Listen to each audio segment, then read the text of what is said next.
Hi everyone and welcome to Startup Nordic Express. I'm Manato and together with my co-host Sota, we explore the stories of startups across the Nordic region. In this episode we feature Magnephy, a Swedish health tech startup that is developing cutting-edge microscopy and AI tools to help pharmaceutical companies analyze tissue at the nanoscale.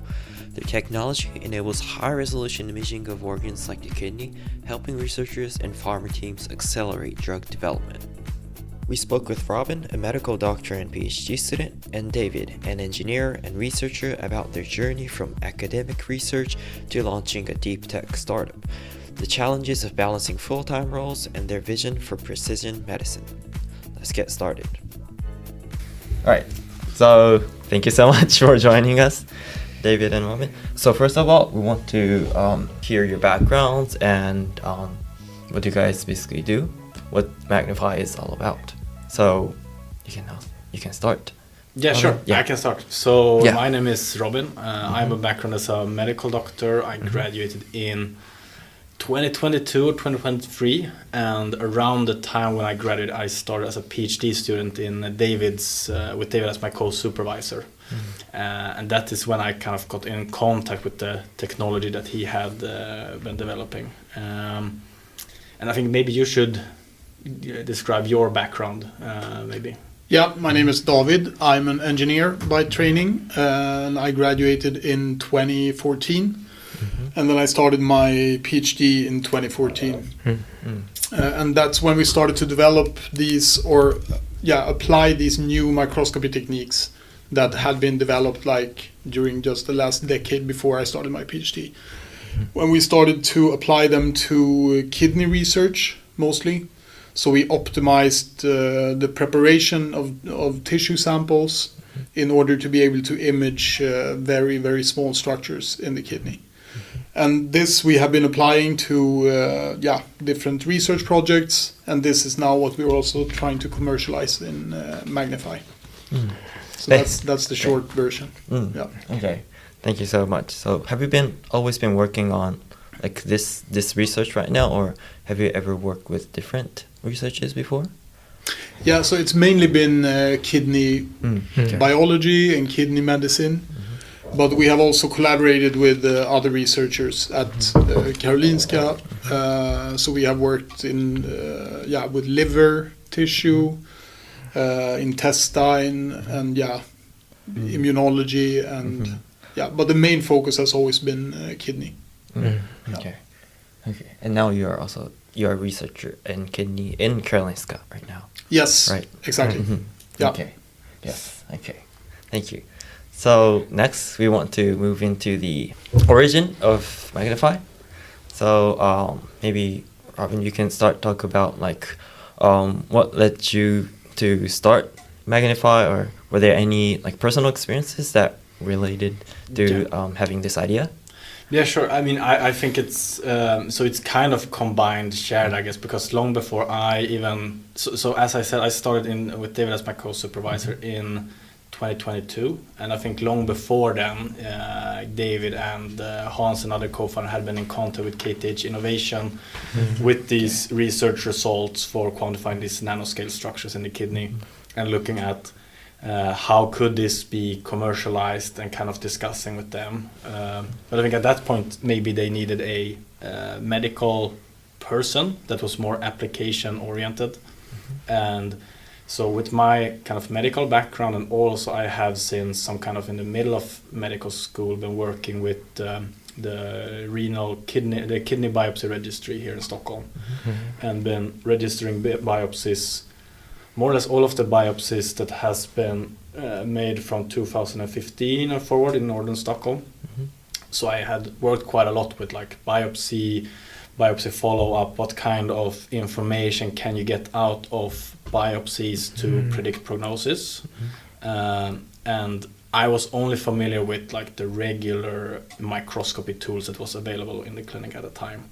And then when I came into this lab and saw all of David's techniques and the huge leap that has already happened in the lab from like what is currently available, It was very clear, like the gap from what was available right now in pharmaceutical development and in the clinic, also for clinical diagnostics, to with what David and their team had developed. And David and you had always also, of course, identified this part before, but trying to get into the clinic, usually like clinicians talk to clinicians, and you need someone who talk the same language, kind of. And then also, as kind of a by random chance, my clinical supervisor was contacted by a US pharma company that wanted to run a clinical study in the Nordics and was looking for possible physicians to lead this trial, essentially. And then I got the chance to showcase what we were doing in the lab, and their response was more or less, "Can you do this for us?" And this is more or less the start of the company, I would say, because then we more or less funded the company to be able to deliver this to them. Okay. Wow, interesting. Like, so you basically first saw this type of technology once you got into like David's lab. Yeah. And like, how did you feel the potential at first? Did you feel like it's going to be like really innovative at first, or did you gradually get into that field? Or? I think it's quite clear, since it's so visual. You see the images, like these 3D images with the super high resolution. You can quite fast see like the huge difference in how this could be applied, and both in terms of identifying things that we haven't been seeing in regular biopsies, but also the fact that we are able to visualize whole 3D structures, because how we're working with biopsies today, there's a lot of variance between biopsy. There's also a lot of variance in how they are scored by pathologists. So anything that's where we are able to quantify structures in the biopsy, quantify different disease states, is super important for like the future of precision medicine, being able to more accurately prognose patient, decide treatment, and so on. I can also add, I mean, it was back in 2015 when we sort of first acquired these images. It was that was the first time that these structures were imaged with anything else than an electron microscope. So before, they were always imaged with electron microscopy because they are so small, these structures in the kidney filter. So it was very obvious that this was an innovation, that it made something possible that hasn't been possible before. And we got in contact with KTH Innovation. I think the first time was in 2016. Okay. So we already then had this sort of idea that this should be, we should be able to commercialize this somehow. But then I think you really need, or I know that you really need someone with like this entrepreneurial drive, because starting a company, it's there is quite a lot of work involved in this. Like it's really this first sort of hurdle that you have to overcome. Like you have to start the company, you have to get all of these stuff in place. And this doesn't happen if you don't have someone who's really pushing this. And that's why when Robin came in to the picture, then things started to happen. Because I think somewhere in the back of my mind, I've always had this kind of dream to start a company. And as David says, I mean, as a full-time researcher, you are spending full-time and usually even more than full-time to just push your research forward. And to start a company, you have many, a lot of time that you have to spend that is just getting everything in order. And unless you really have this urge that, you really have to start a company, you really, really want it, then you probably won't do this, because it's essentially just doing it in your free time in the start. So that was really the case for me. Even though I think it's super exciting now that we have started the company, I was also like before, when we didn't have the company, I was working on a lot of interesting research projects. So I was sort of happy with the situation as it was, So like, Robin, you mentioned that you've always had this idea of starting a company, right? Yeah. But David, have you like ever thought that way? Or like, I think there are like a lot of options to spread this technology. Like, for example, you can give this to a big company, and maybe they can spread it kind of effectively. Like, what were those also options that you had, or like, why did you? Yeah, I mean, we did, as I said, we did consider it, but I've never, like Robin, I have never had this sort of dream of starting a company. I've never even really considered like, that this is something I should do, you know. I'm very happy now that we have started it, but this was never like, before I didn't really see myself as an entrepreneur. And I think also for your specific question about kind of licensing this out or like teaching this to a larger company so that they can turn this innovation into something that makes real world impact. You have tried this in different scenarios, but it has been kind of difficult to teach companies. And I think most of the time this is how it happens. It's not that, I mean, once a technology gets spread enough, then maybe a larger company can take it up. But most of the time, it seems, at least in the industry that we are in, that when there are new technologies that are developed in the lab, it has to kind of be further developed by the researchers first, because the larger company won't touch it before it has been proven in a way. So it's usually developed through startups and by the researchers. And then when it reaches a certain maturity, then the larger company will buy out or something like this. It's kind of difficult because it's a huge investment to learn a new technology, set up a new technology, and the larger companies won't want to make this investment without having seen that it actually works and the benefit. And then you kind of have to do it on your own if you want to want this new technology to see use. Okay. I mean, that's also a good point that we have imagined. Also, like, and also we thought that there could be like maybe if you are in a big company, they would have a lot of processes that you have to go through in order to like make new decisions or something like that. But in a startup, you can flexibly like pivot or move onto the direction that you want. So maybe. Was that also something that you've considered? Maybe. I mean, I maybe cannot speak too much on how it is. I mean, none of us have worked in a big company, I think. At least not in this in this field. So maybe I can't say too much about this. But of course, as a startup, I mean, for many of the projects, we are essentially we of course have this base technology that we are using, but we're listening a lot to what the customers are looking for, what are they wanting, and then we're always like tailoring the development to what is needed to solve their specific problems. And this is sometimes maybe not as easy to do in a big company, because you can't just change the entire organization to focus on a different problem. You kind of have to, you have all of these specialists that are already trained to do a specific task. But for us, we can kind of change a bit more easily. Yeah. Okay, thank you. That was a really good point. And like we know that you two met at a lab basically, and then started working together for Magnephy. And there are also other members involved in this project, right? What are the other members and what are their roles? How did you meet them? I think maybe you can take this because you have the longest relationship with all of the... Exactly. So we are in the operational team. We are basically 4 people. So it's me, Robin, and then we have a software engineer. He's an expert in AI-based image analysis. He's based in Cologne in Germany.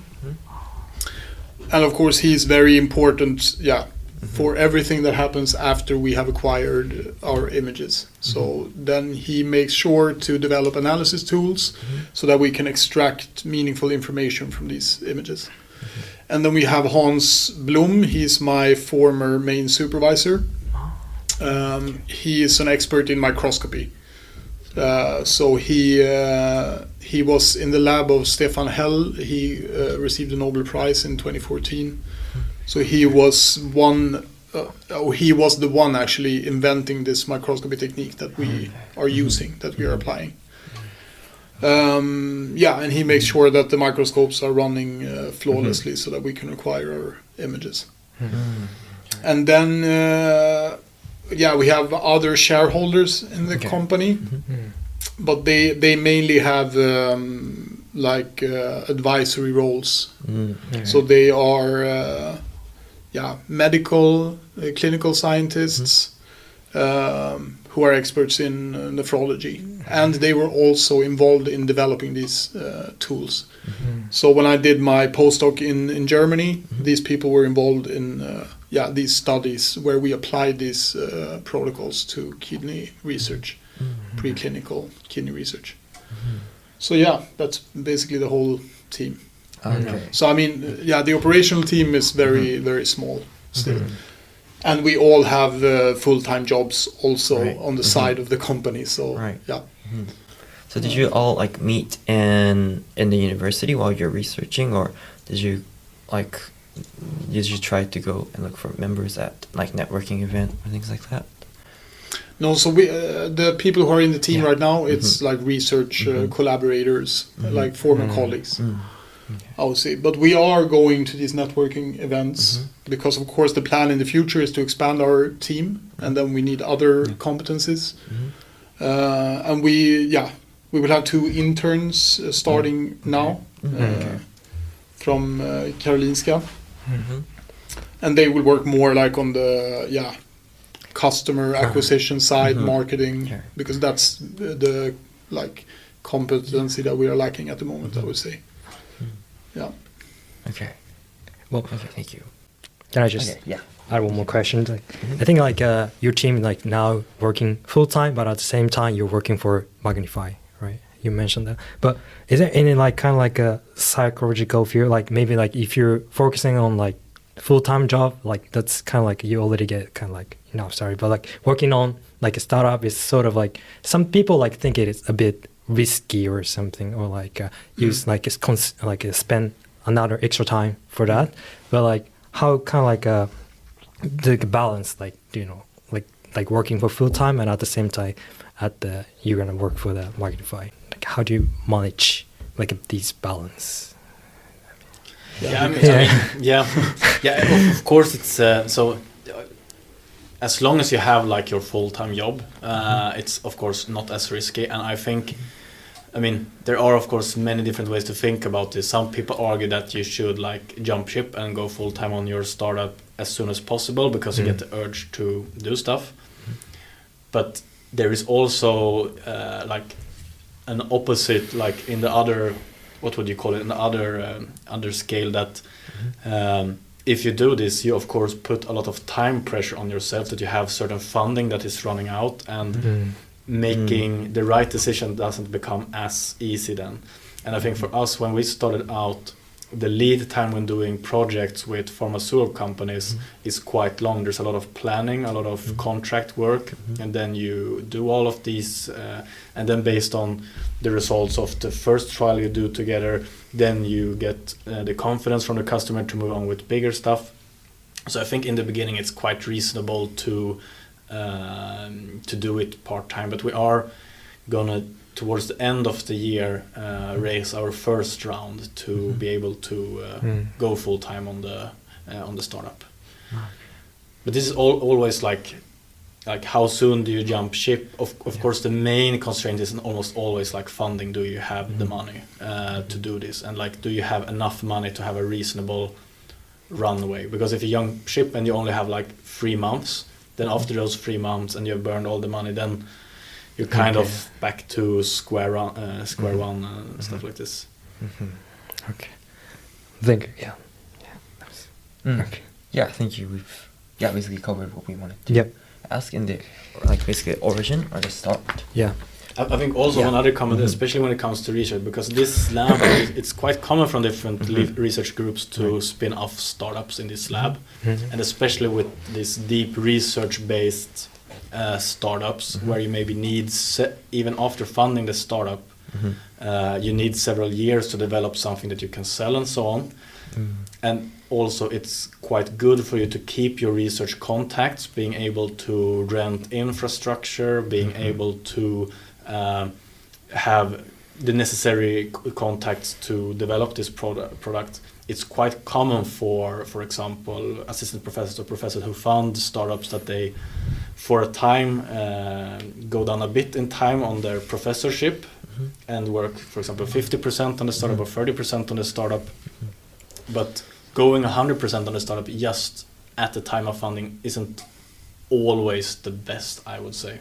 Because there are some like time limitations that you don't get around. If it takes 6 months to develop a product, of course, there might be time constraints that are not constrained only by how much time you spend in the lab, if that makes any sense.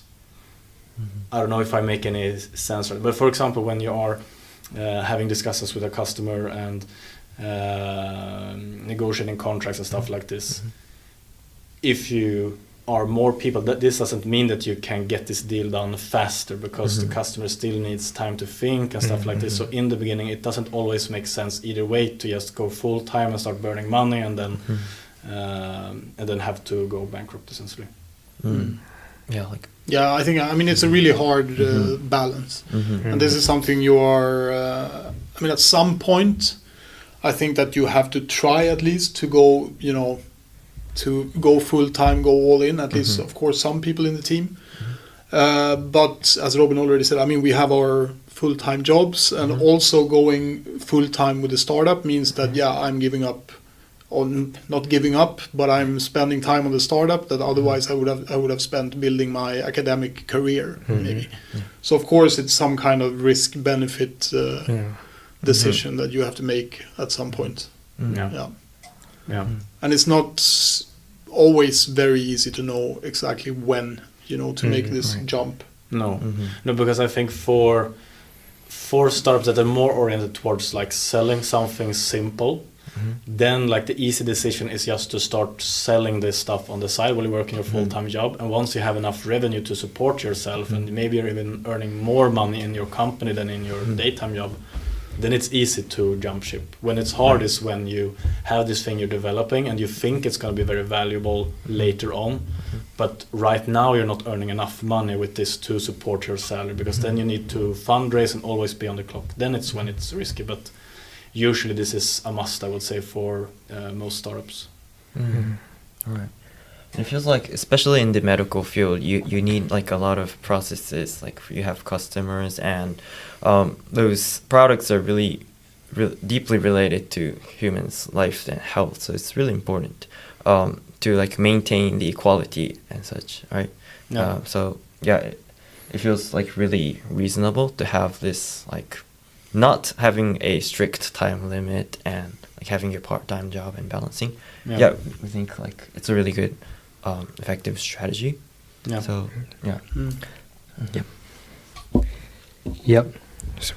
maybe we can move on.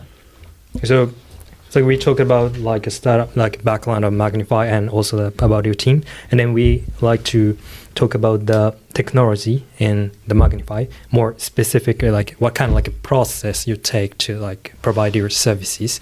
So like, can you tell us more detail about the process you take, like not only about microscope, but like about the whole process of to provide the service to the customer? So this we discussed a lot in the beginning, like exactly how should we provide this product to our customers. And the way we are doing it now is that we are doing everything for them. So we are always analyzing biological samples, tissue samples. So our customer, they have stored tissue samples, or they have an ongoing experiment. So they are sending samples to us that are chemically fixed. And then we do everything basically from staining the sample, imaging, and then image analysis, and then we are sending back images and the data to the customer. So this, at least I think we think that in the long run we can probably automate this somehow, both the sample preparation and also the imaging, in a way that we can maybe even put some kind of hardware, like to outsource this to the customer, and then they do everything, and then we have some software where they can do the analysis or something like this.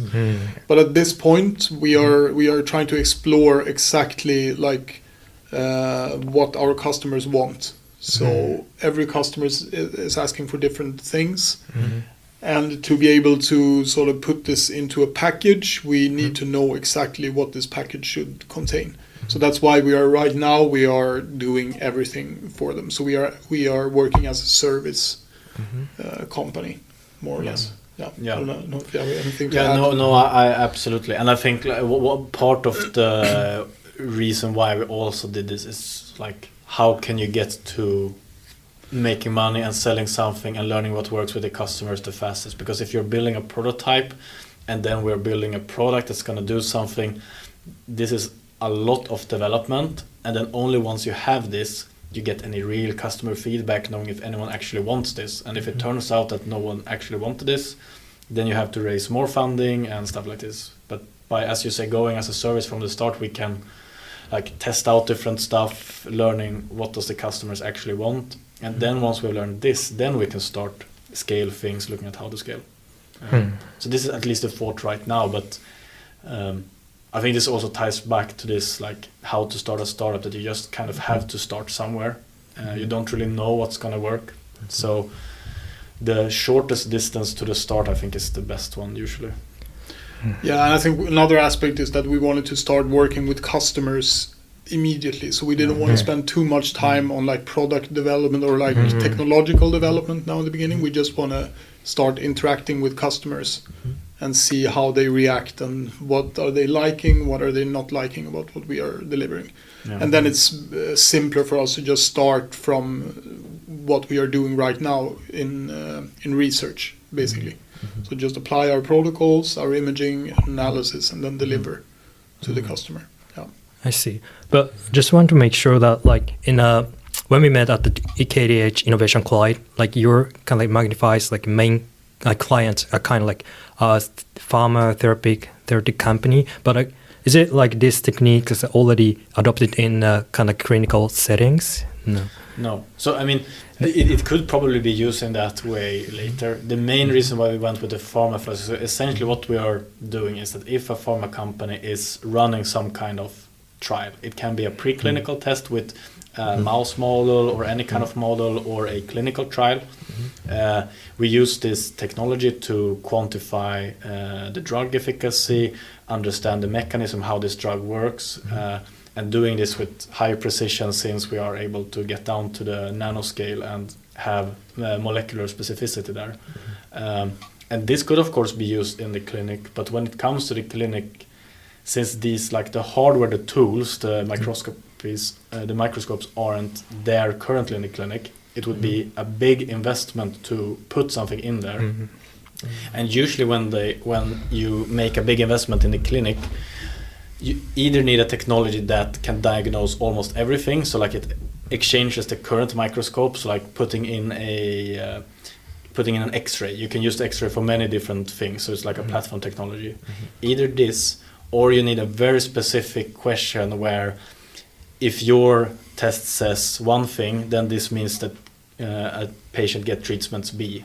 And like if it says one thing, then it's treatment A, and one thing treatment B. So it really right away affects the patients. If it's more about you getting more resolution, more data, it in the long run, I think these technologies will be used in the clinic.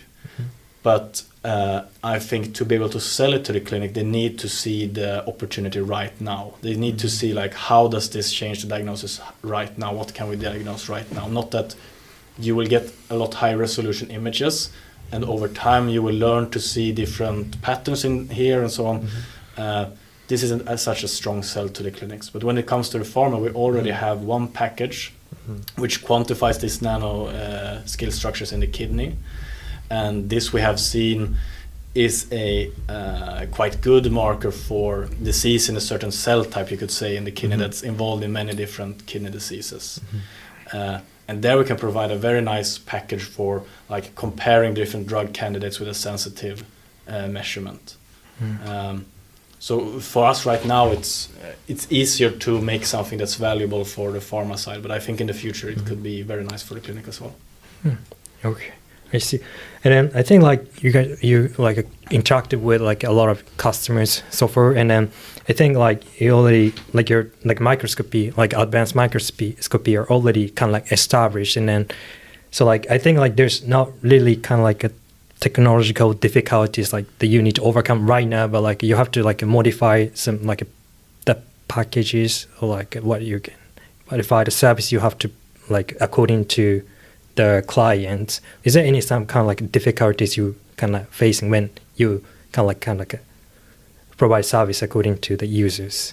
Is there any like kind of like Yeah, I think so I mean, when you provide microscopy services, it's easy to just think about the microscope. Like it's like that's what's providing you the images, the high resolution, and everything. But the absolutely hardest part is to prepare samples for, because if you don't prepare samples in a good way, you will never be able to extract any information with a microscope. It doesn't matter how good the microscope is. And I think this is where people are really struggling the most. That's what we see when we try to transfer these protocols to other research groups or other companies, that they cannot produce good enough samples. And the tricky part is that depending on what you want to visualize, what molecules in the tissue you want to visualize, you have to tweak the staining, you have to tweak other parts of the sample preparation protocol.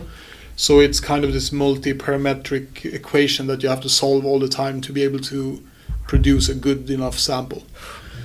And then it requires also knowledge regarding what objective lens works with what like imaging medium, like there's refractive index, all these technical details that you have to consider also. So I think that's sort of the main issue and what we are actually solving for most customers, I would say, because everyone could buy these microscopes. They are already there. But then, and also I should say, after you have acquired the images, then also, of course, the image analysis part can be very tricky. So I think actually it's what happens before the microscope and after we have acquired the images. That's the really tricky part, that we think we have knowledge, enough knowledge to be able to solve this for our customers. And I think this also, like, I think this is common for all of biology research, that, I mean, when it comes to microscope, then you have this system that you have built and you can spend a lot of time to make sure that everything is perfectly aligned and it's like a mechanical system. When it comes to biological system, like every tissue will be a bit different, there will be a bit different degrees of scarring, it will be different tough.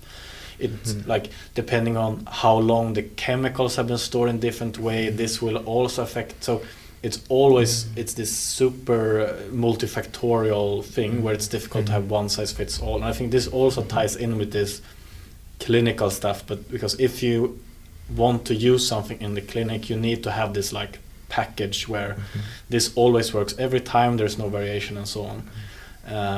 And this is probably at least partly why you have these standard microscopy techniques that have been used for like 50 years plus in the clinic, and then you have specific add-on ones that only like analyze one molecular marker and stuff like this. Because setting up a new system that works for all of the different situations is quite difficult, I would say. So regarding the AI like segmentation, and like when I saw like a website and then like you visualize the kind of like molecules like molecular protein like in a 3D visual in a 3D, but like apply AI segmentation like to 3D products seems quite hard. It sounds quite hard for me. But like how like did you kind of like overcome like make it possible? I think like your team has like AI expert, right? But like how kind of like I just want to know like about the process and like how is it hard for you guys to overcome that challenges?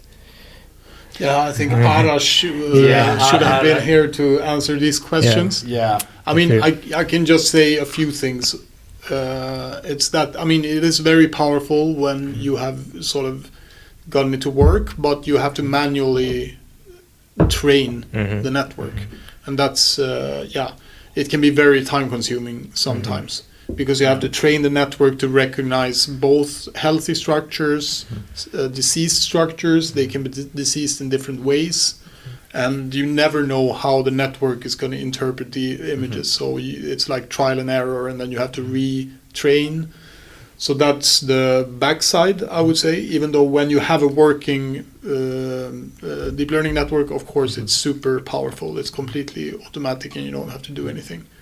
Yeah. And then with 3D segmentation, the training is also very computationally expensive. So you need to have access to really powerful computers to be able to do it.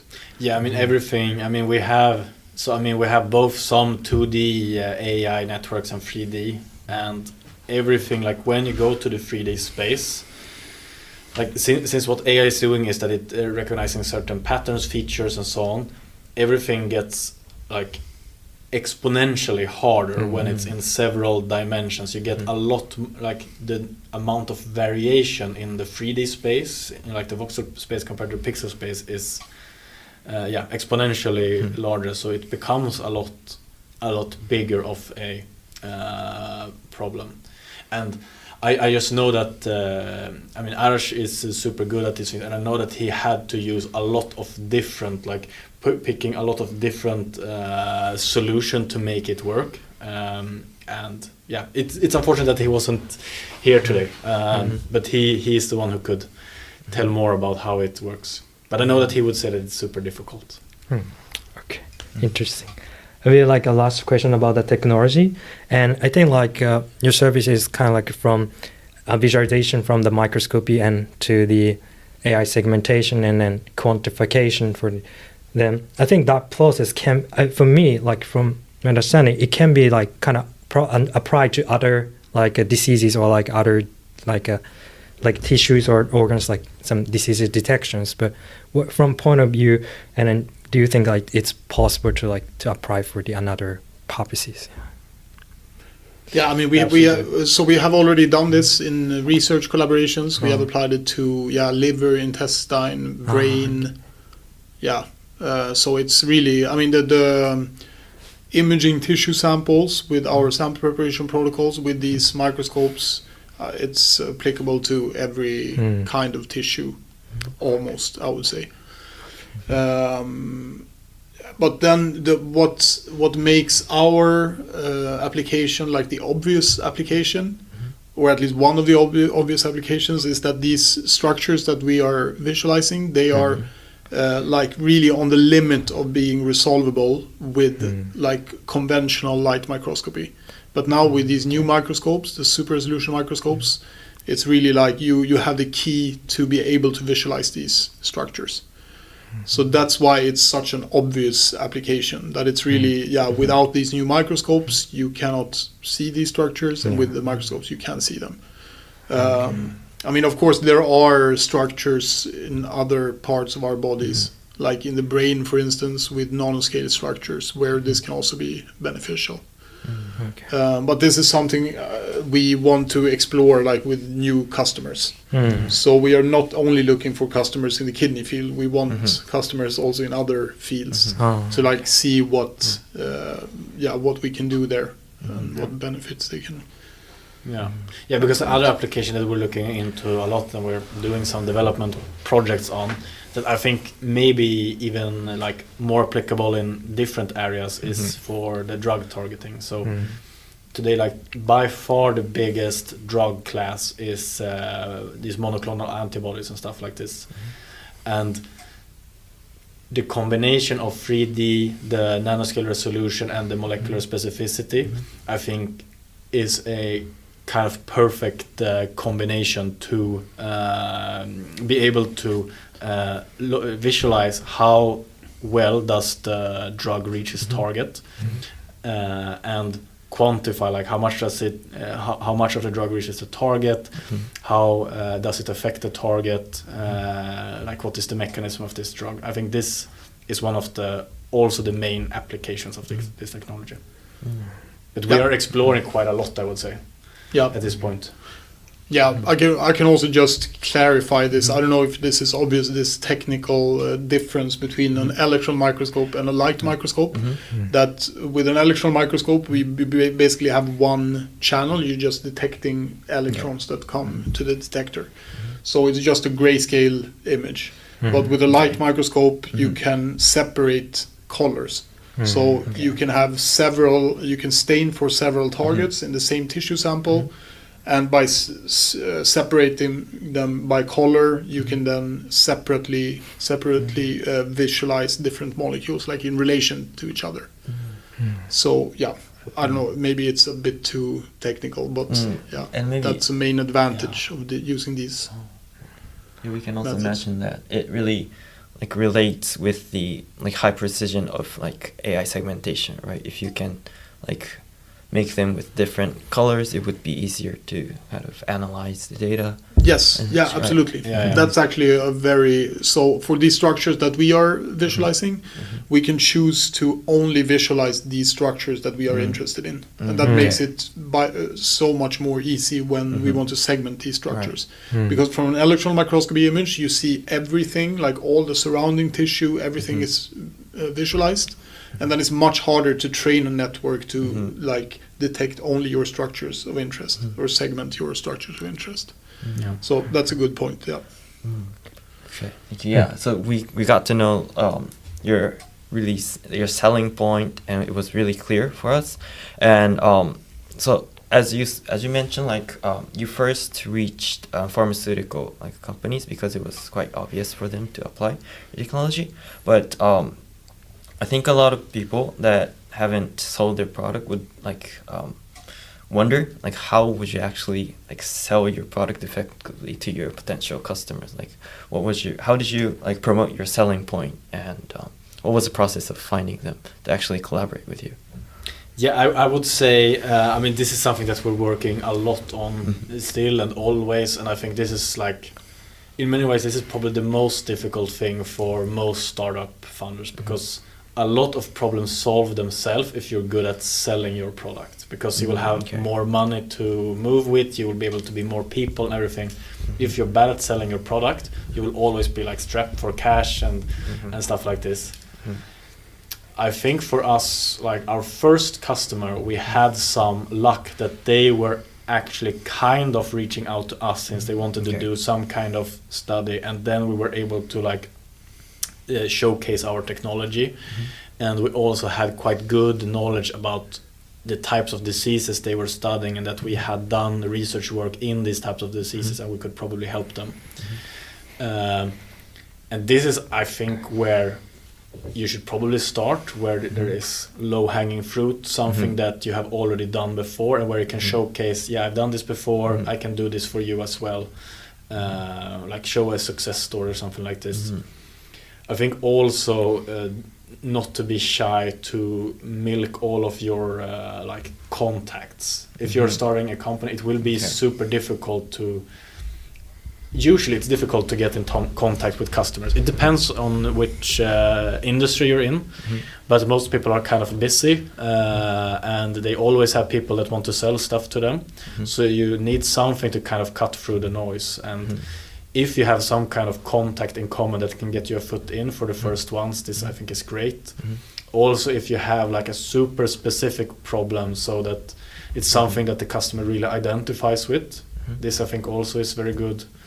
But taking all of the cheap and easy things that you can get. In the beginning you kind of have to be scrappy, because you don't know what the customers want, you don't know how to communicate with them, so you kind of have to chance and then test out as you go, I think. I don't know if you have No, I would just agree.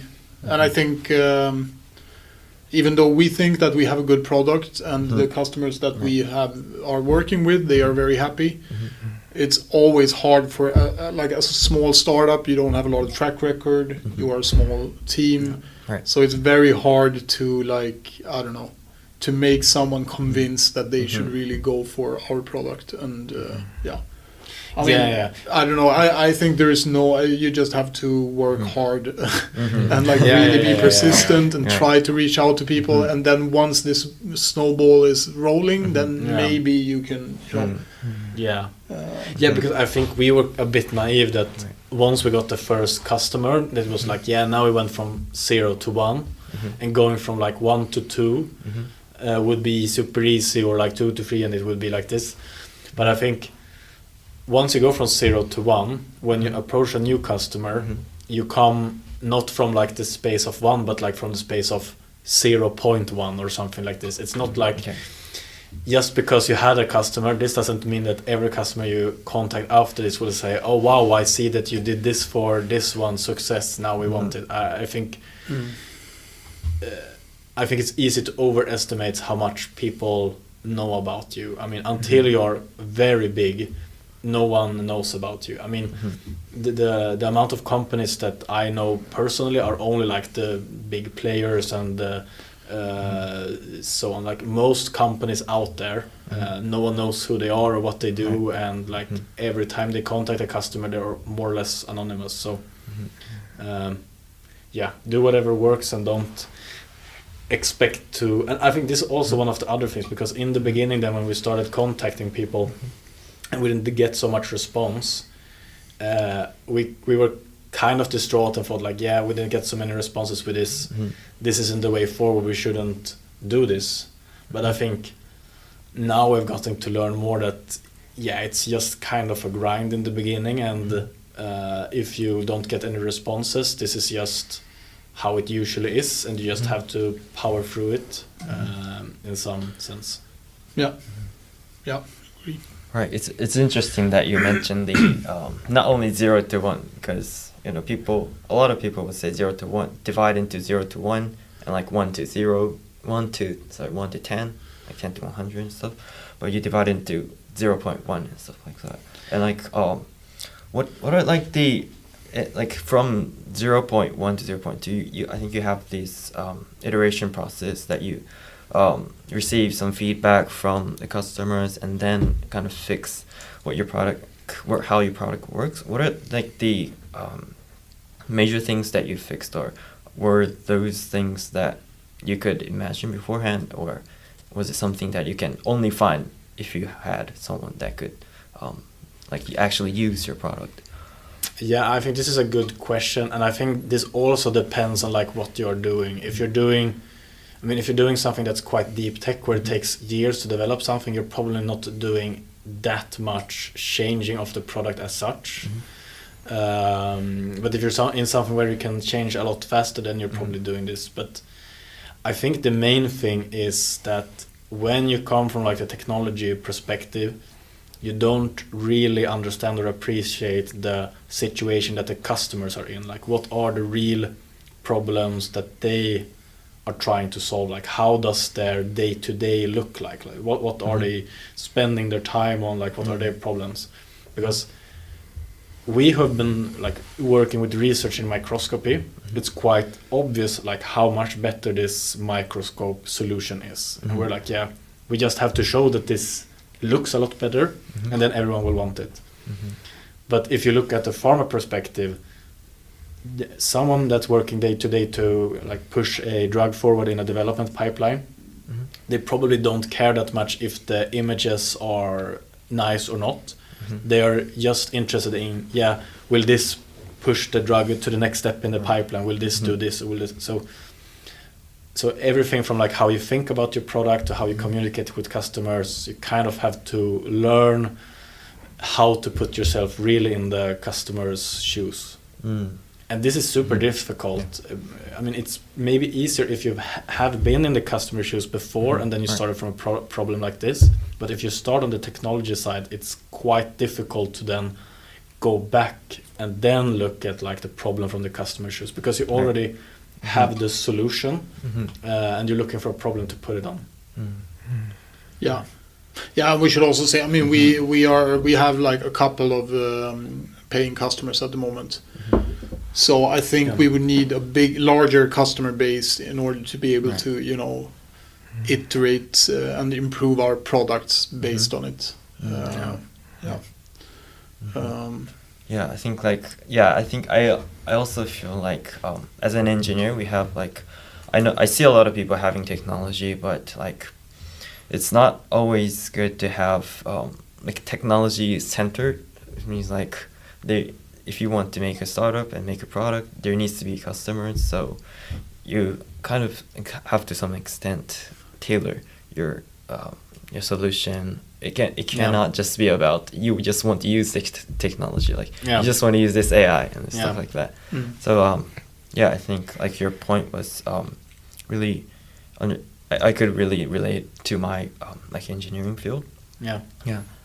And also like about the we also want to talk about the risks or like the difficulties that you might face.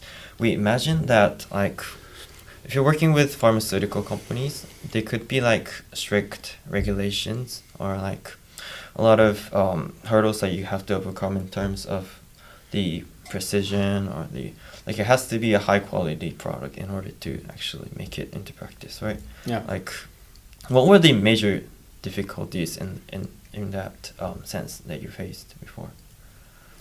Yeah, I would say every step of the way, every time you do something new, there's new problems, and I think this is also like when coming back to like starting a company, because I think you almost have to be a bit naive to start, because if you're always seeing like what are the problems that are gonna happen and like what are the different regulations, then you will never kind of make the jump.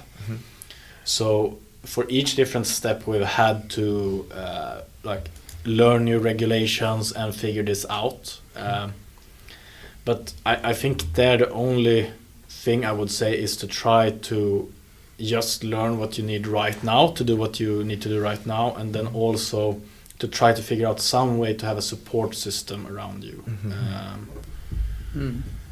Yeah, I would say, because we have many different difficult things when it came to this thing. Everything from like how do you get a suitable insurance that covers you for all of the liability when you're a small company, to like what are the regulations for importing human tissue into Sweden and like for the operating a biosafety lab and stuff like this. And everything, all of these things we had to like learn them as the problem arose. Like a customer wanted us to do a specific project. Okay, now we're figuring out what we need to do to be able to do this project and so on. This is what I would say. And I think their KTH Innovation and also Sting that we're part of now has been super helpful, because this I think is one of the most difficult things, because in general as an entrepreneur you want to spend like all of your time on either selling to customers or building stuff.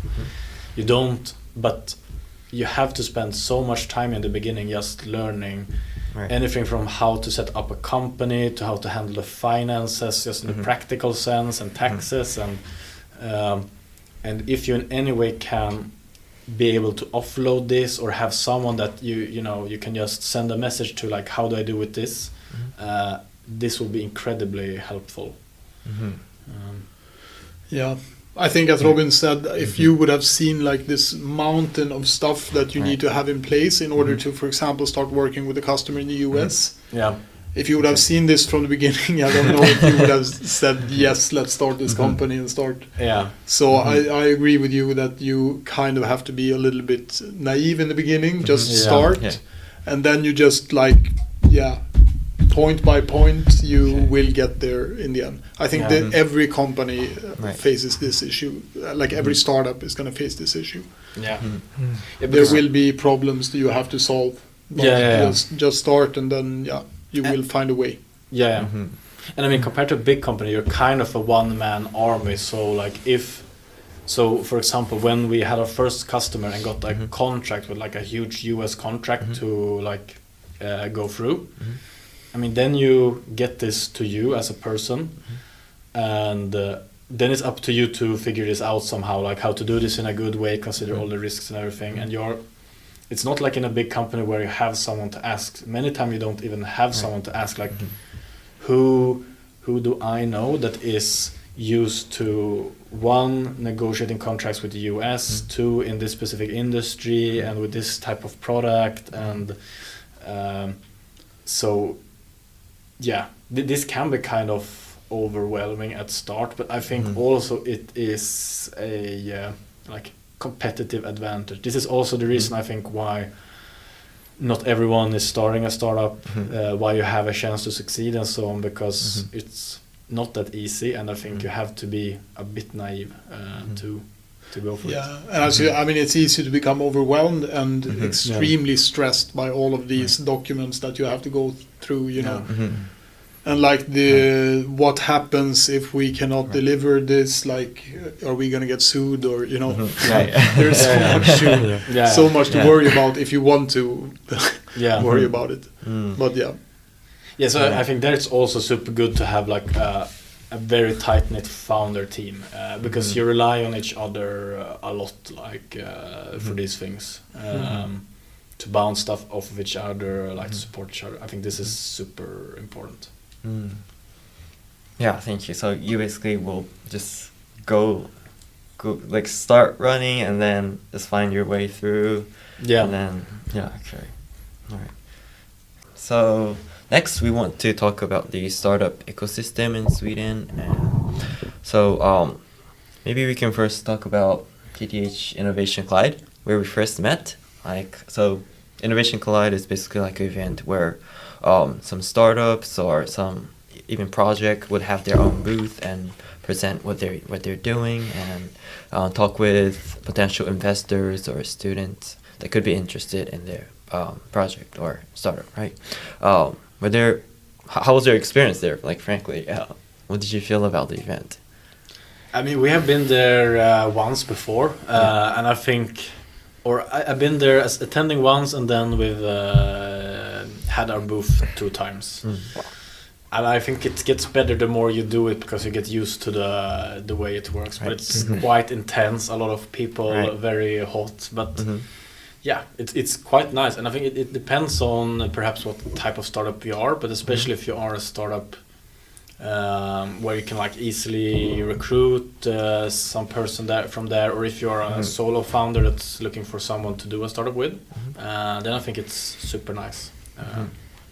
I don't know what your experience is. No, I think it's also, I mean, you meet a lot of different people. So like from investors to students to other startups. So yeah, I mean, it's a good way to network, and you never know like who you will will meet. Right. Some people doing a podcast or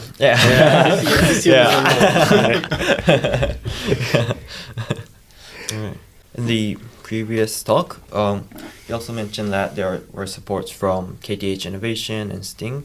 Mainly, it was helpful in the like regulatory stuff, or something that could be a little bit difficult for like founders that are like doing their startups for the first time. Like basically, they have the knowledge and startups in general, like, you know, how to start a company, how to network, and there's giving those opportunities. Like, we want to know like how did KTH Innovation or Sting supported you, like specifically in your company? What was really helpful? I think maybe you can start, because you were the one who got in contact with them first. Okay.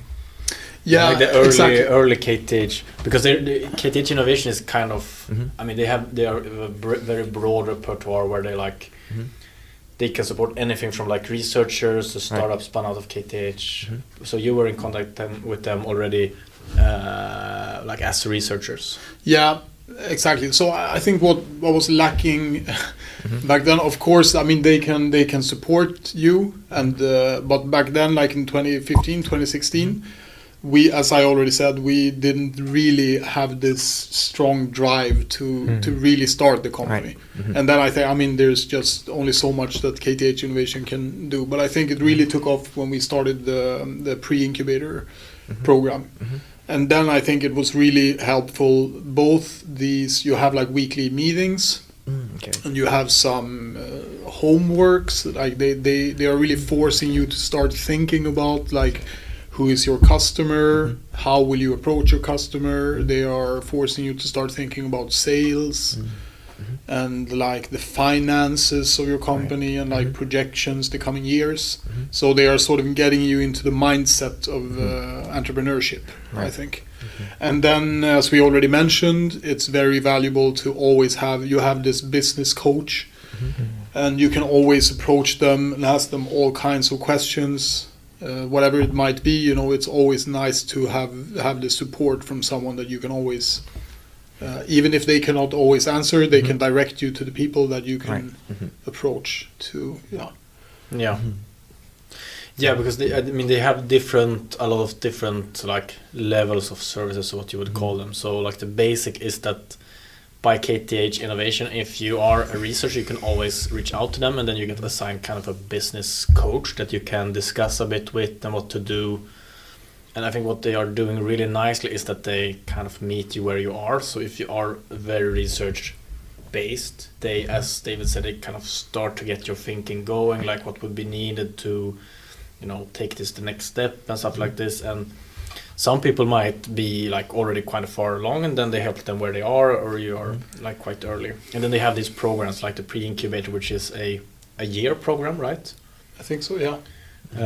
Where you have like more intense contact with your business coach, and also every week you have some kind of like set, I wouldn't want to call it seminar, but you have some kind of business focus. So it could be like anything. It could be financials or and then I also know that they have like even more specifically research based programs where you don't even really need to have an idea. It's just that you are a researcher and you want to learn more about the entrepreneurial process, and then you can go this program. But I think the main thing is the business coach, and also to have like an outside view, because in the beginning you don't really know anything. And I think one of the first hurdles you start to get into that might become difficult, where it's nice to have an outside person, is when it comes to forming the actual company and deciding the shares and roles and stuff like this. It can be easy, but usually if it's easy in the beginning, then it becomes harder later on, and then it can be kind of nice to have someone independent to learn like how this is usually done. I think this went kind of smoothly still for us, but I know a lot of people where this has like broke down further down the road, because they set some kind of share split that people were like not that happy about, but then they thought that okay, well, let's go with it. And then the further you get along, the more you build resentment, and then so this is one of the things, but just having someone that you can call for any kind of question is quite nice. Yeah, and I think this is maybe reflecting a little bit of the startup sort of ecosystem in Sweden, that you really get a lot of support. They are really promoting, you know, encouraging you to start a company and to spin out ideas from universities. I mean, I don't have a lot of experience from other countries, but I have understood that this is not the case in many other countries. And then, of course, we have this what's called the teacher's exception, that all the IP, it belongs to the researcher. So the university will never claim any of the IP. So you are free to file a patent, for instance, and the university cannot come and say that they are owning 50% of this patent or anything like this. And that's a big difference from most other countries in the world. Were there also like researchers around you that like got some patent and tried to make their company? Have you seen some of these researchers? Yeah, I mean, in our lab there is another startup. They also went through the pre-incubator program at KTH. Do they have a patent? Yeah. Approved or? Oh, I don't know the pending at least. Yeah, exactly. Okay, and we were also curious about the styles between each incubator programs. Like, were there any like features that KTH Innovation had but Sting didn't, or vice versa? So I would say KTH Innovation is for like KTH students, KTH KTH researchers or like KTH alumni, but mostly like students and researchers that are actively doing something there. And I think most of the KTH innovation services are aimed for the step that is from like the idea of founding a company to getting your first product out, or maybe your first sale, but not necessarily your first, but like from the idea to a like sellable product, like this start step. I think they also know a lot about fundraising, and they have their own like fund that they can invest in different companies from KTH. But I think this is where their main focus is. And then once you reach this step with your startup, then there are a lot of other incubators that are more focused on fundraising, or like how, when you have your first customer and your first product, how do you like keep on developing this, how do you scale, and so on. And for a long time, KTH Innovation and Sting had this kind of agreement that Sting would take on some KTH innovation startups, and they still do this quite a lot. But you have to apply, I think, still to get into Sting. But Sting is then the companies that get into Sting usually have like a product, some customers, and like the first traction, and then it's like the next step of how do you scale, how do you and a lot about how do you raise your first round of funding.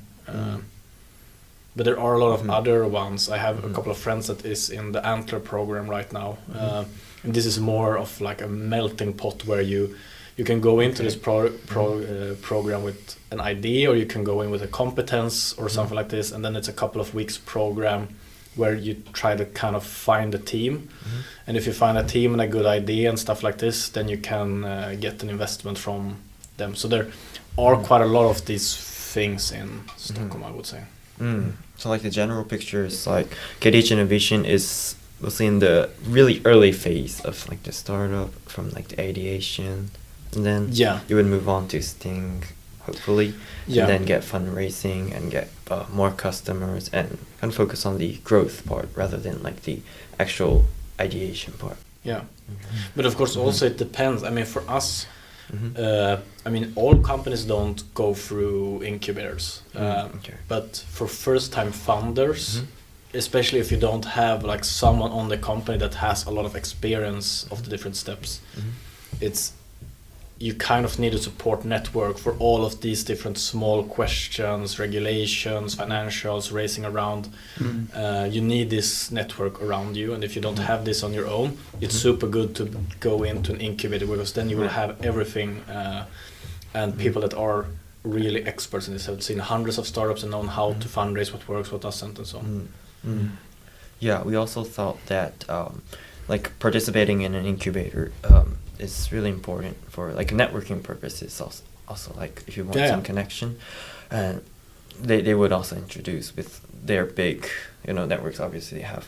So like, and we're also wondering like if you want to network with people, like were there any tips, or do you have any like tips for networking, or like people can, like let's say someone joined this incubator program and they were introduced with this networking event, like what kind of advice would you give for them, like for I don't know if I'm the best network person. I don't know. You are the better network person. Really? I don't know. I think in general this like of course networking has its own benefits, but there are a lot of people that like network for the purpose of networking. You like go somewhere as kind of like a vampire trying to get these find someone who has money or something like this. This I don't think work.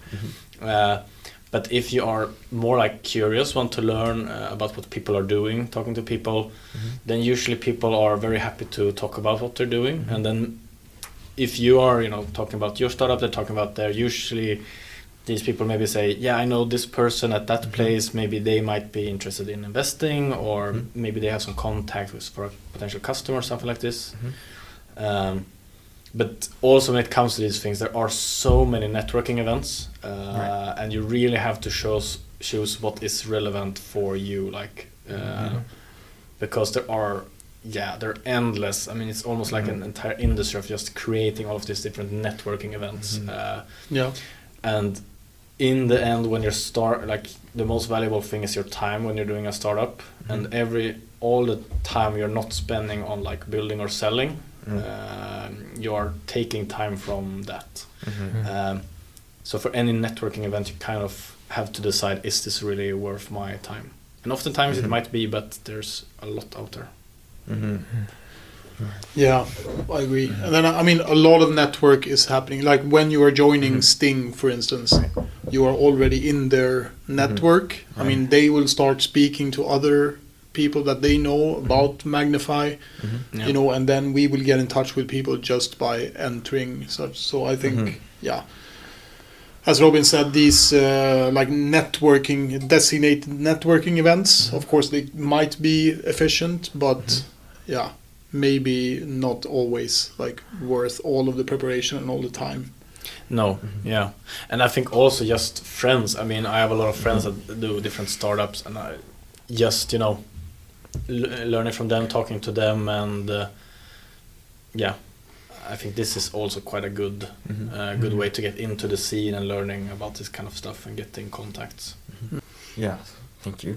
Maybe then we can start from the go back to the KDH Innovation and Sting.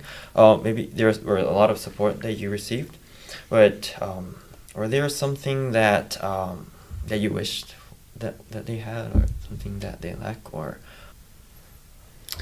This is always difficult because, I mean, there are always things that you want, but this is not necessarily that easy to get. I think in general, when it comes to these things, that all of these different incubators will always be kind of general. Like when you come as a like researcher, what you need is not necessarily someone that has the specific knowledge that is in your field. You just need someone that has the knowledge of what it is to run a business or start a business, because this will be applicable to any startup. But as you get along, it becomes more and more important that you get like the specific right contact, that you get in contact with exactly the right one. And this can become quite niche, I would say. Like especially for us in the beginning, looking for pharma developers specifically in the kidney field, and then, I mean, you're really narrowing it down. So maybe this would be the one thing I would say, that if you have a very, like, did you know that you need to reach a very niche network of investors, niche network of customers, think about which incubator you're joining. But if it's more for like the support structure and all of these different things, I think it doesn't matter that much. If they have the exact right niche. Yeah, I don't know if I have much to add. I agree that of course it would be very nice with extremely specific advice for us, who to approach if we want to apply advanced microscopy to pharma, but I mean it's too much to demand from an incubator that they have, that they can pick one person that is helping us with our very niched thing. So and maybe this person isn't even out there. I mean, this is quite common with startups. I mean, you're doing something completely new, and then maybe there isn't someone that knows exactly. It's more about figuring it out. Right. Yeah, that's a really good point. I think, like, it's really also difficult from the incubator's standpoint, that you would have to, you know, have every single niche contacts with like all the startup that are like in the program, right? Okay. So in the like side chat, like before the meeting, like we had a meeting on Zoom, and then at that time, like David, you shared kind of like you have in a, like collaboration with like Japanese researchers, and then we like to kind of like talk about that, like what kind of like relationship, like connection you have, and so far, because like we are from Japan, and then kind of like this podcast is kind of like aiming for like Japanese audiences for them. So like, can you share about your experience with Japanese researchers? Yeah, it's not that. It's just that, I mean, we already spoke about it. So one of our co-founders, Hans, he was living in Japan. He was working for Olympus. I don't know. I think it was for 1 or 2 years or so. And then our lab has collaborated. So I have not collaborated personally, but a colleague of mine, he was in Japan at Nintendo University. In the group of Professor Etsu Susaki, who is big in the microscopy field.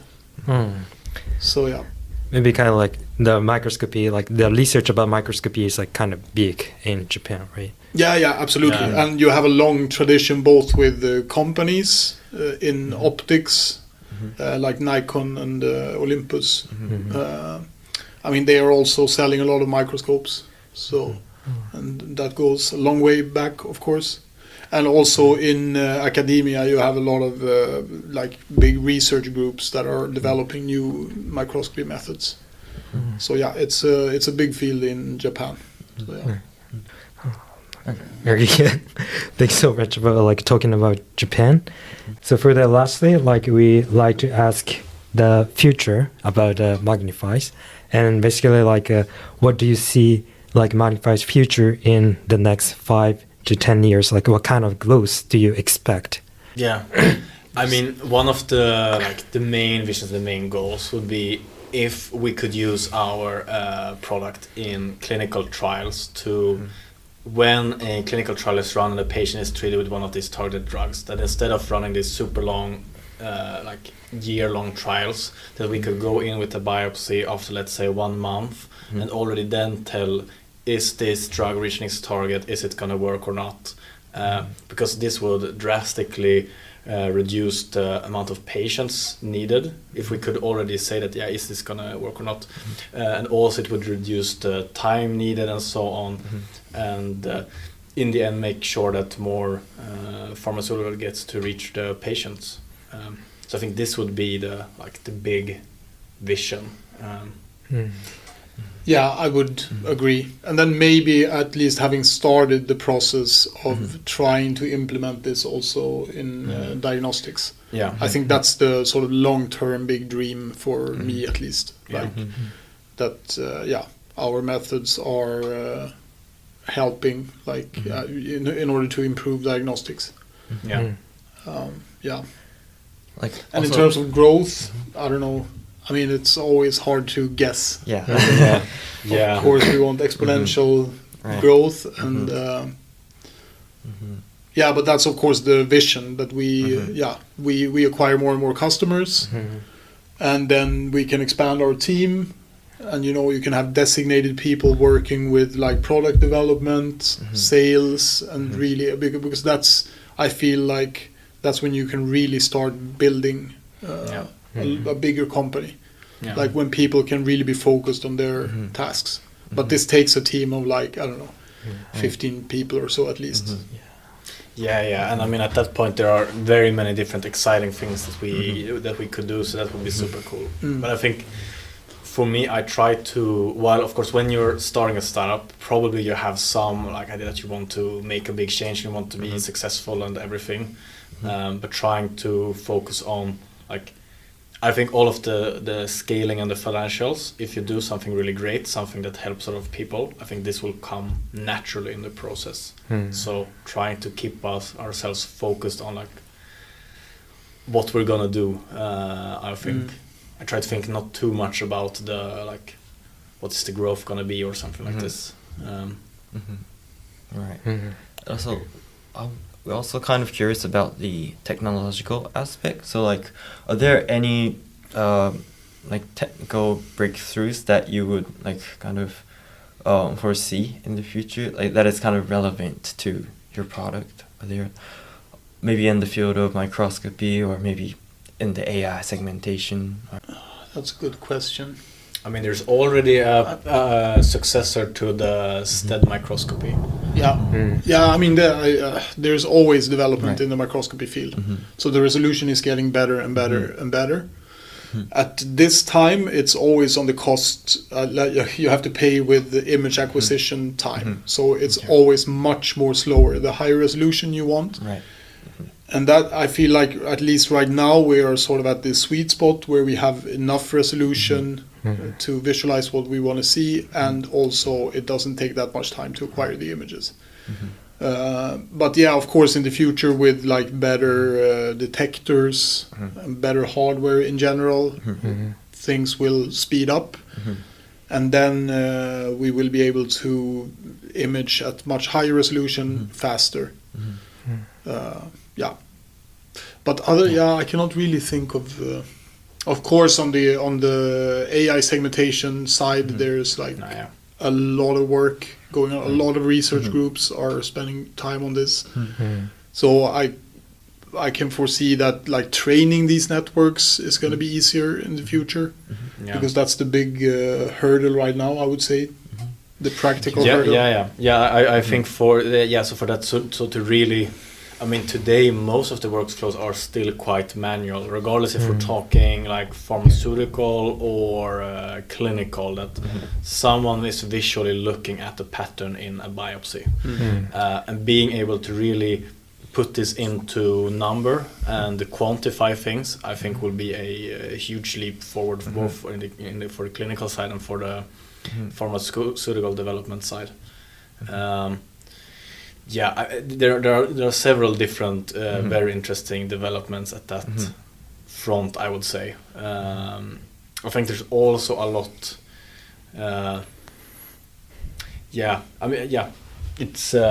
It's difficult to pick one, I would say, but this is one of the main ones, I would say, because, for example, looking at the clinical side, in some ways it has already come on the pharmaceutical side, but when it comes to the clinical side, and especially in kidney pathology, already today we know that what we are seeing in the biopsies, the tissue samples taken from the kidney, this precedes what we can see in blood and urine samples by at least 2 years, sometimes more. So, and this is partly because not all of the damage is shown in the urine samples, not everything leaks through and so on, and the site where the things happen is in the tissues already today. But there is a lot of problem with the types of tools that we use today that are kind of scoring, but it's usually a pathologist that has to manually go through and say, is more or less than 50% affected, is more than 50% of this pattern, and so on. Being able to have a quantifiable number for this, and then also have this quantifiable number for many different molecules, and being able to say in a biopsy, like, what pathways are activated in this patient, what treatment should they have to attack that pathway. I think this really opens up both for like the earlier treatment, but also the more specific treatment, really going into what is activated in the patient. Because a lot of the diseases we are working with is the autoimmune diseases, and I think this is one of the areas where AI will make a lot of development, because autoimmunity is a lot about the system's biology, where you have a lot of different factors that are inhibiting or upregulating the immune system.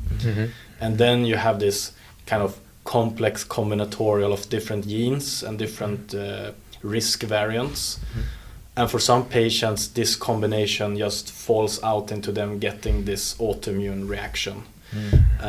But then there will, from patient to patient, there are different like pathways activated, and they're activated to different extent. And right now we're just looking at how severe the disease is, and then putting a treatment. But in the future we could look at like which specific pathway is activated and to what degree, and then tailor like, this one is activated a bit more, we use a bit more of this treatment, and then a light dose of this one. I think this will be super important.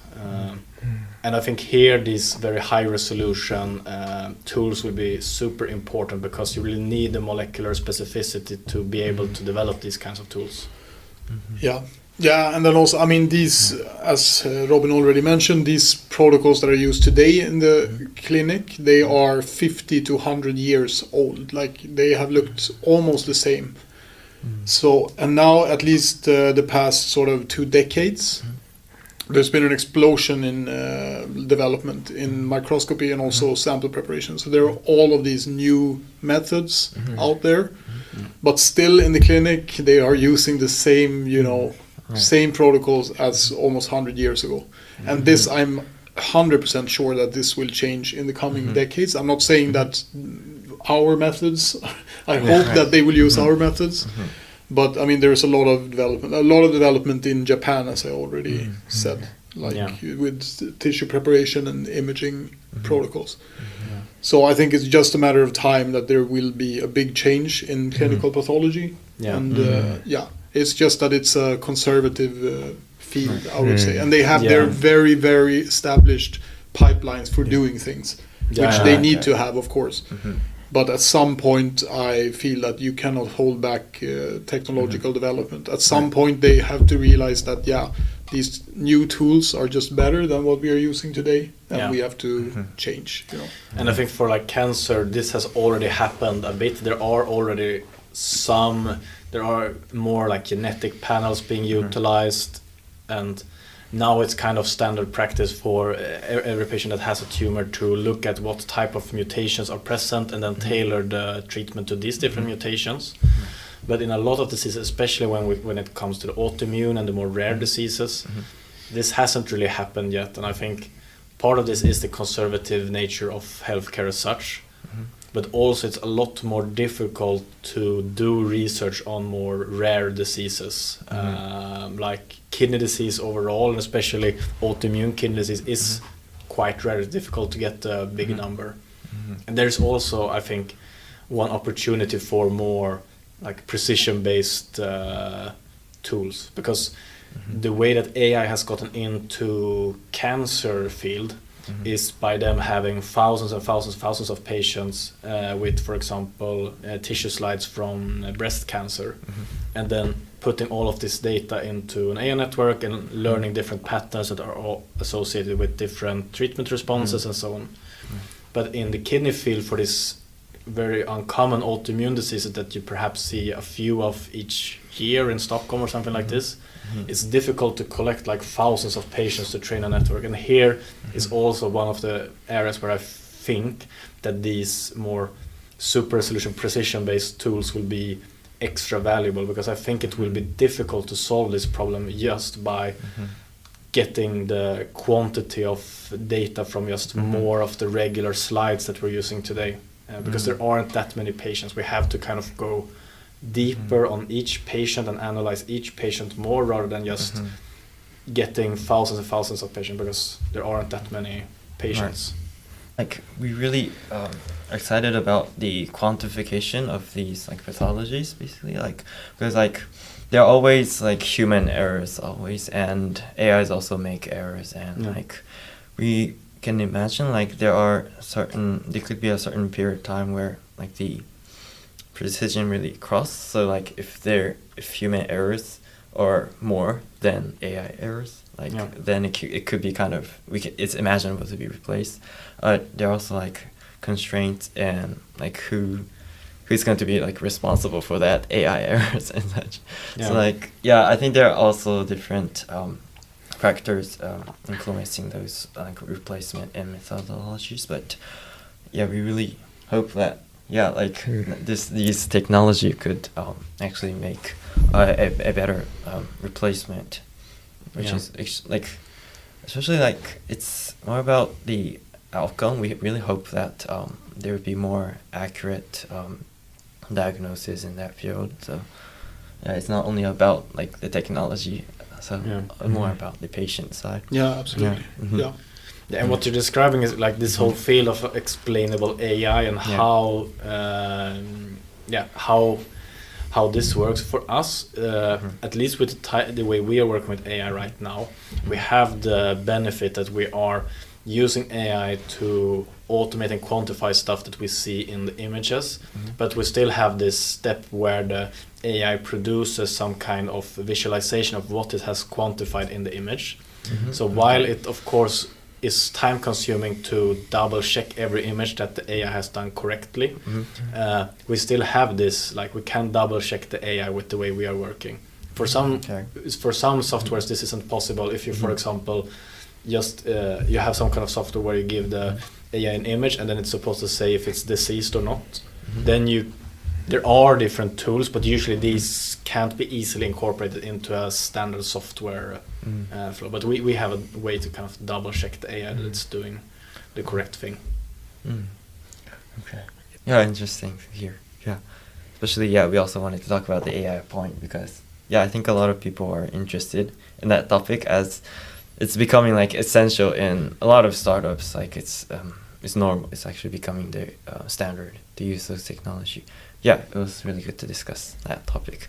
We also wanted to ask you about the maybe some advice to young enthusiasts that is considering to make a startup in general, or maybe specifically in the medical field? What kind of advice would you give to these people?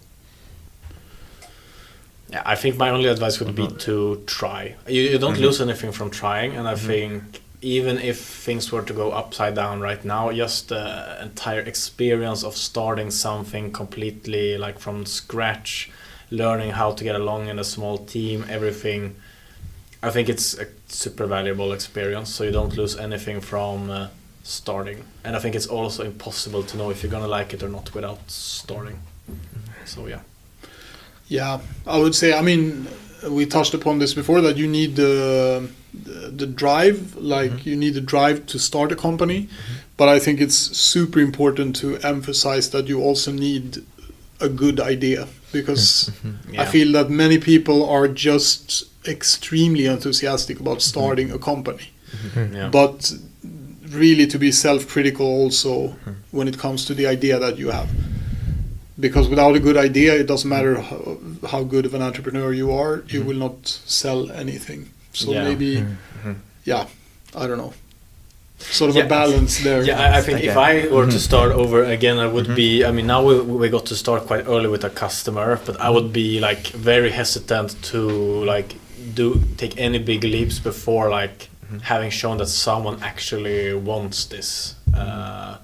Because you can sink a lot of time into something that no one wants in the end. And also, I would say, like, do it with someone that you get along with very well. Yeah, probably if I would do something like this again, this is, I would say, I think by random chance, or maybe, you know, we know from the start, I think we hit it very nicely that we get along so well. But this is not always the case, and I think this is a super important thing. Find someone, and maybe like start super small, maybe like you and one more person, and then as you need more stuff, take in more people, and also start like make something that a customer can try right away, or talk to customers from day one and stuff like this. I think is quite a good idea. Yeah, I would just agree, especially in the beginning, because it's basically, I mean, us two and Arash and Hans to some extent. You are so few people, you're doing everything together, you have so many opportunities to create friction. So you really need to get along. I mean, of course, it's hard to know before. Yeah. But and I mean, we have done research together, and even if you get along, I mean, I've had friends that start stuff that they start with a group of 4 people, and then they realize after a couple of months that the skills of a couple of them is not that necessary, so there's only like one person working on this, there's only 2 person, and then you really start to create a lot of friction in the team. Also, I think it's the same thing with like friends, that you don't really know which people are good people and which people negotiate and discuss in good faith before you run into some like difficult discussions. So I think before you've had some stress in a startup, you don't really know if you're gonna get along well. No, because I think there are quite a few of my friends that I get along well with, but maybe we would get on each other's nerves or be irritated at each other if we had to, I don't know, cooperate in a startup. Yeah, it's really tricky, and still you cannot be too similar, I think. No. Like for us too, I mean, Robin is more of a sort of visionary thinker, and he's a sort of big, he's dreaming big, and I'm more realistic, and I think for us it works very well. It's very good to have this dynamic, because without someone like Robin, then maybe I wouldn't dare to take some of these leaps, and maybe sometimes it's good that I'm sort of and especially holding like it back a little. And a lot of scientific grounding. I know many times when I wanted to do or say different flashy stuff, and you've been like, no, we can't say it like this would be scientifically incorrect. And I think all of the times this has been the right approach, I would say. Yeah. Yeah, but it's not. I mean, it's not easy to give advice on this either. Like, No, how do you find someone that you will get along with? And it's really a delicate sort of matter. But this is why I would start like small and simple. But because I think some people have at least I've seen this a lot, that some people have the idea that, I mean, that doing a startup is about like bringing together a lot of people and then you should get funding, and like it's almost like one of these heist movies where you know you're gonna pick this and this and this specialist, and then you realize that what you have to do for the first month is maybe one person that builds the product and one person that's just contacting a lot of customers, and then you realize that the only skill needed is for someone to be persistent and not give up after a while. And then it doesn't really matter that someone is a expert in one thing that you will need maybe like 1 or 2 years down the line, because you will never get there if you have a falling out or something like this. So it's always the safest to start like really tightly, and then you can add on stuff along the way. Yeah, thank you for the solid answer. Yeah, we learned a lot of different things from like the importance of ideation and like the teamwork and like actually trying out the competence, and then finally starting really small is what you recommend, right? Yeah, and when it comes to this idea, I would say for most people, if you don't have a super good idea on your own, like what I would do if I wanted to get an idea right now, is that I would try to work at a company or at a research institute that's doing cutting edge stuff, and then once you learn this super good, you will start to find different problems. Like once you learn this process, you start to realize that this step could be improved or this you could solve. Because like just sitting in your room and then thinking, what should I do that's super good? Usually you come up with ideas that someone already thought about, or they aren't really that important or that good. So for most people, I think the best way is just to like start a company, try to learn as much as possible, and then once you start to find some problems, then you can take it from there, because then also you know that this is a big problem that people are facing, that you yourself would have bought your own product. So this I think is quite a good starting point for many people. Right. It also goes along with like what David said, like having a sharp idea is like really important, and like you have to be in the actual industry to kind of detect those specific issues, and and you can also be a professional in that field if you're working there for a certain period of time, maybe like And then finally, like we had made this podcast signature question, so we want to ask what is your dream future in 50 years? It can be anything, maybe about it doesn't have to be your startup, but maybe in the medical field, or maybe about your personal interest. What kind of future do you foresee in 50 years? Do you have anyone first? Okay, I'm gonna do a very, very narrow. I'm gonna pretend that the whole world is our startup.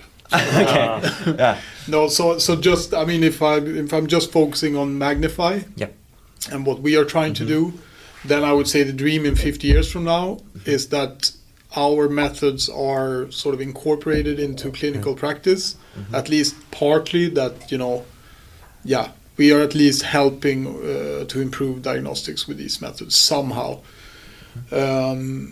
Personally, I would be fulfilled if this was just the case without me being a multimillionaire. That's not my personal goal. It's just sort of to see the application of these new methods that we have developed. And also that we can see sort of evidence that these new methods are helping drug developers to faster and better develop drugs to treat all kinds of disease, but kidney disease maybe. So did we say 50 or 15? 50. 50? Yes. Okay. I mean, first of all, I hope I'm alive then, but I mean, maybe this depends on how much stress. Yeah, in 50 years, I mean, hopefully Magnephy is like a big established company. It's the company for like microscopy analysis and precision medicine. But I mean, in general, when it comes to the field and I mean, a lot has happened in the last 50 years. My hope is that probably in 50 years, all of healthcare is completely individualized. That you, or maybe like made to order, that you take some kind of sample from yourself, and then some kind of treatment is made to order just to serve this. I don't know. Maybe we're even immortal in 50 years. I don't know. I think I think 50, what do you think? In 50 years, are we immortal? I don't know. I'm thinking more about like in 50 years from now, you know, imaging techniques or imaging modalities might be completely different. There might be these completely new innovations that you can now do like in vivo diagnostics with nanoscale resolution. So you don't have to take a biopsy from patients. You can just scan your body and then you get all the information about injuries to the kidneys. That would also be, I don't know. Yeah, it's very exciting. So in 50 years, because development is happening so fast. So. Yeah. I'm just thinking what happened 50 years ago. What did we have then? Like in 75. I feel like I'm so bad at history now. But there were TVs, right? 50 years ago. Yeah, black and white. Yeah. Or were it even color TV? No, it's 2020. When did color TV? Was that like late 60s? I think. Yeah, because I think color 70s? TV had been around for. Okay, let's not go into this. This is completely true, and this almost seems kind of plausible. I mean, with how like different types of X-ray technology has moved forward. Maybe this is just because, I mean, a big part of what we're doing is like, let's say, the sample prep. Maybe, you know, you're eating the antibodies that reach the target, and then you have some kind of X-ray looking at the molecular scale from the outside. This might be kind of cool. Maybe we should start this startup as well. Yeah, that would be super exciting. Right. Yeah. So basically, we've covered most of the questions that we wanted to ask. Yeah, we so appreciate like having this discussion here today, because like we're now like kind of thinking about like starting our own company as well, and then kind of like getting a teaching from like from your like story, like from your experiences, and also like sharing this like a podcast to like worldwide and internationally, or like to the Japanese audience. Like we're so sure about like we can deliver like some invaluable insights to the audiences. So we kind of super appreciate like having this conversation, this discussion here today. Thank you so much for joining us. Thanks. Thank you for having us on. Yeah, it was a lot of fun actually. Yeah.